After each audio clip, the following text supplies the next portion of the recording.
You're not crazy and you're not tripping. You're just tuning into the frequency of higher elevation and you're recognizing your mind to be the electromagnetic satellite that it really is. And when you start to do this, when you actually start to realize just how matrixy of a world we live in, because the matrix is whatever you want to call it. I mean, simulation, the matrix, the system, it's so intricate that you don't even know how intricate it is. And even when you think that you're out of it sometimes, you're still in it. And there's a lot of these kinds of psyops that go along with the system. And there's a lot of institutions or governments that are involved with these types of psyops that you don't even realize are psyops. Or the fiat currency itself, I think, is a psyop to some degree. And it's just the way that you think about money, the way that you think about education, the way that you think about personal development, the way you think about spirituality even. I remember there was a time when I remember the twin flame thing. Anybody that doesn't know about twin flames, I mean, you don't really need to know about it, but I was told by these witches when I was studying pretty much anything and everything before I started to follow Christ. There were these witches that told me about twin flames and such, and I did a bunch of research. And at the time, because it was so liberating, quote unquote, it was so liberating, it made sense to me.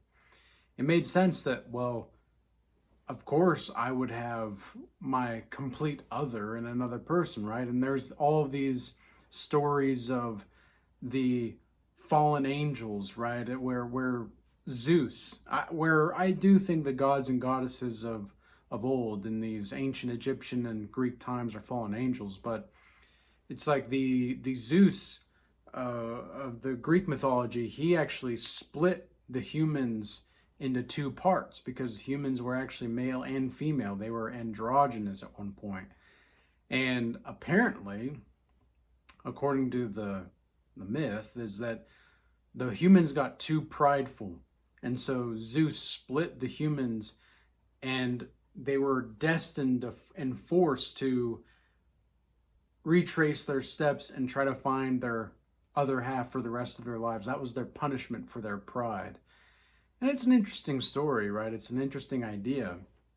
And I think there's some truth to it still, but for the most part, things like twin flames, that's a psyop to make you even more invested into this false spirituality. Everything's freaking fake. Everything. I swear to God. I swear it's just so crazy how sadistic and how manipulative the society is.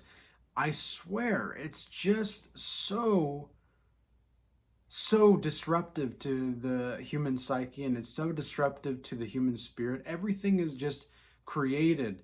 It's not even created, because in order to create something, you actually have to have a sense of oneness with it. And it's just with the day and age that we live in, everything is just so fake, everything's so gay, and everything is just so blatantly superfluous and superficial. And yet at the same time, we live in a day and age where we have potential to do anything. We have the potential to be anything, to create anything, and yet we just don't have the will to do so. But your luck will be changing if you start to recognize all of these things and you just accept it.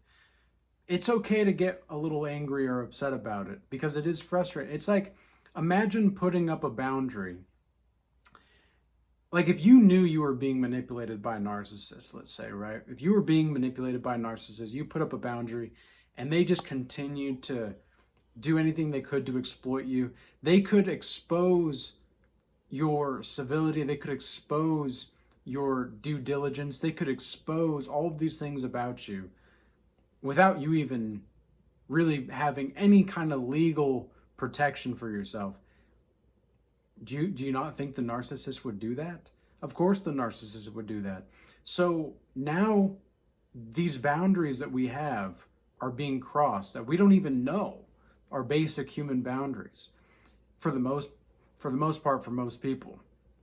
And so all of these boundaries are being crossed at once. And we know something's off, we know something's wrong, and we have no choice but to like fight it. I mean, and in the best way that we can is to just not give our energy to it. And your luck will change, because Aristotle talks a great deal about luck and the importance of luck in life. And I think that Aristotle has the most grounded perception of what luck really is at the end of the day. Because I don't think that people want to be lucky, of course, but they're always like, oh, it's just my luck. Oh, well, if you have that thought algorithm, of course that's going to be your luck. But if you just move through the world and you start to tell yourself, I'm lucky, even if you don't believe it, and you can program yourself. Your mind is literally like a programming machine, right? You are an electromagnetic satellite. That means that your frequency is going to match, and what happens in your life is going to match to whatever your thought algorithms and processes are, to some degree. And not even to some degree, to a large degree. And so the fact that there are going to be people out here that are so easily swayed by bad luck or good luck, if somebody even thinks that they're unlucky or they have a lot of bad luck, I just stay away from them. I don't really associate with those kinds of people, because it's not only just a principle that's actually in the 48 Laws of Power by Robert Greene. It's like, avoid the unlucky. And why do you do that? Well, because energy, whatever kind of energy you have, is contagious. And I've been thinking a little bit about charisma today as well, because I don't know why, but it feels as though my charisma points have gone up, so to speak, in the past few weeks. And I've just been treating people more diligently, with more care. I'm just giving more of a crap about the people. And I'm not overextending myself, but I'm not afraid to care in a way that maybe it's not that I was afraid beforehand. It was just that I don't identify as an empath, okay?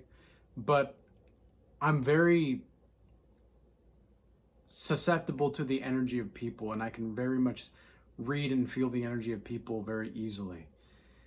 And sometimes to my own detriment, and sometimes to my own greatness. It's a blessing, and no, I wouldn't say it's a curse, but it's not really it's not always a pleasant thing. Let's just say it like that. It's not always pleasant. It is a blessing, but it's not always pleasant as a blessing, I guess you could say. Because sometimes your blessing might be pain, and that pain might be a blessing in disguise, right? But anyway, so reading the energy of these people, I can feel the energy, and I can see the energy. And the unlucky, I get this icky feeling in my belly, and I feel this weight on my heart, and I get this kind of dreary, tired feeling behind my eyes. And I'm just not about that. I want to be high energy. I want to be high vibration. I want to be high in my spirits. And even when I'm in low spirits, I'm going to be high in spirits, because that's just my mindset. That's just the way that my mind works. That's the godlike mindset.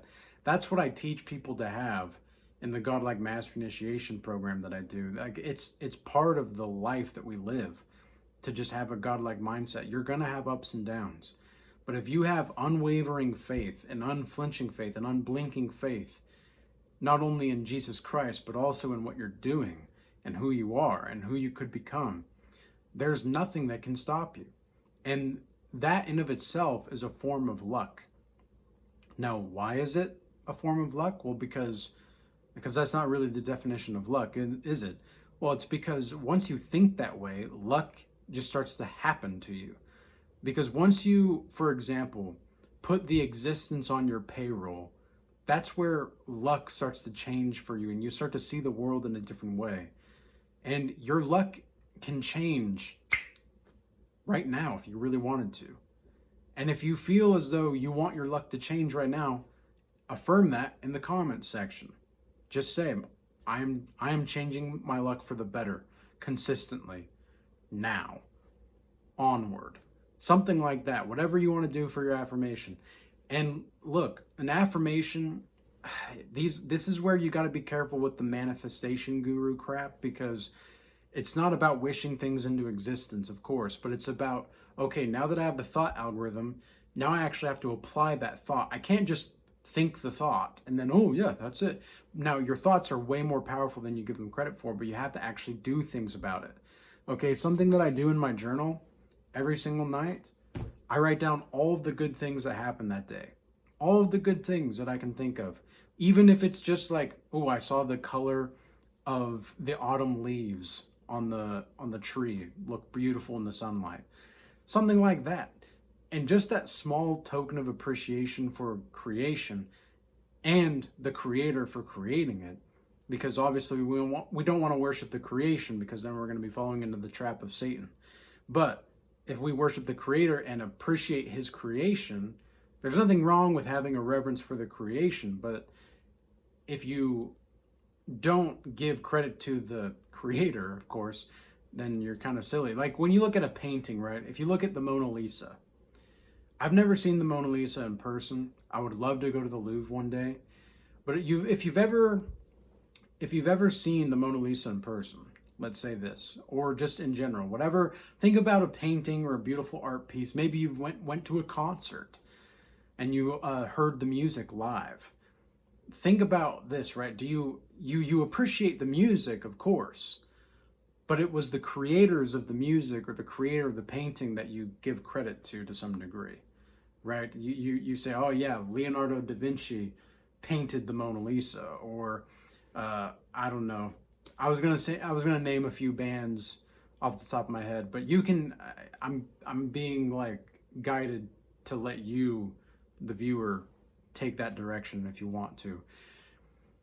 The point is that you still have to invest attention. You still have to invest resources into how you are engaging in the behaviors that you are. There's nothing wrong with wanting to manifest or wanting to have good luck. There's nothing wrong with that. But you have to change your perception of life, and you have to change how you think about life. You have to actually change how you do life. Okay, you don't just get to be vain and be entitled and claim that, oh, I just get to claim it. A lot of these false spirituality teachings, the name it, claim it gospel, and that's dangerous. Okay, that's very, very dangerous. There's nothing wrong with it, like as far as naming things that you want. In fact, I think it's okay for you to have a direction and have a purpose and have a vision, have a goal. But to be like, oh yeah, it's already mine. Okay, well, yes, but no.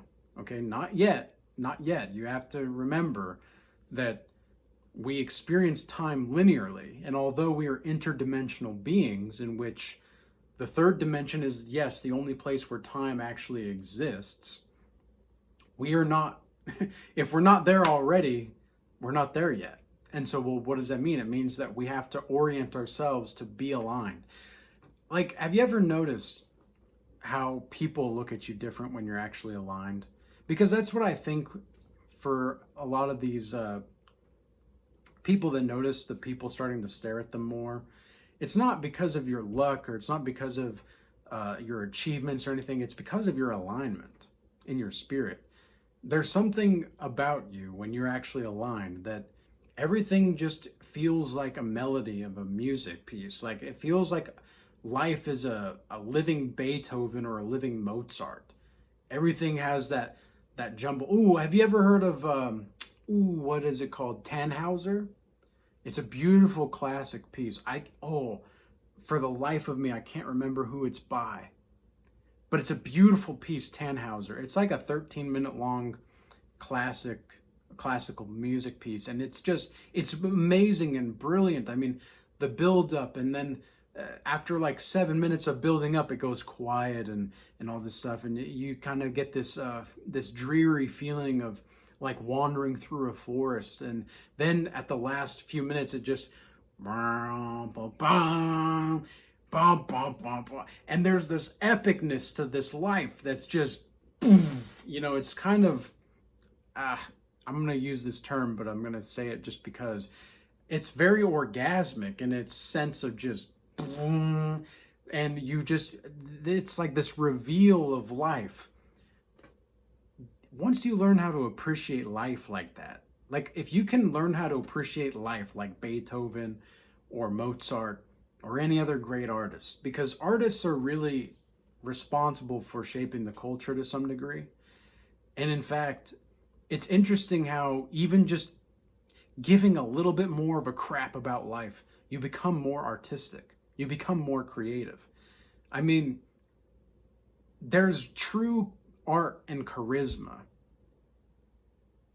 How do I say this? There is, yes, that's exactly how I would say it actually. Yes, there is artistry in charisma.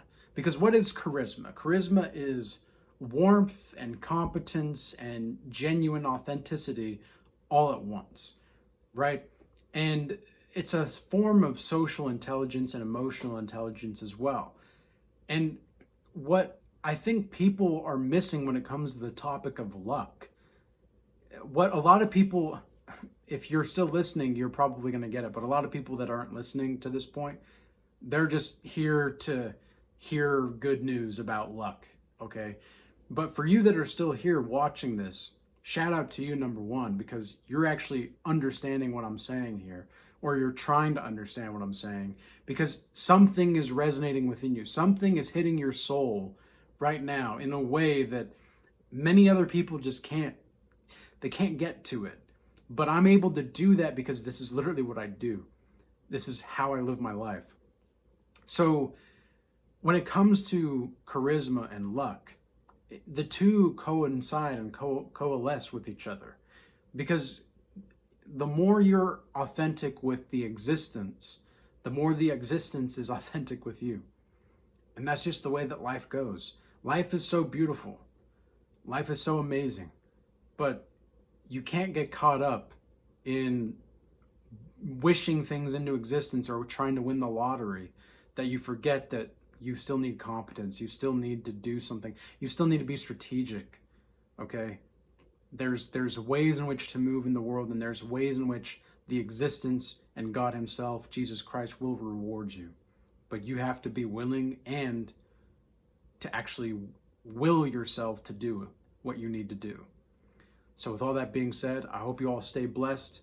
Sign up for the Regal Change Academy and sign up for a one-on-one mentorship with me. If any of this was resonating with you, or if you want to be more involved in a community, stay blessed. Peace. Until next time.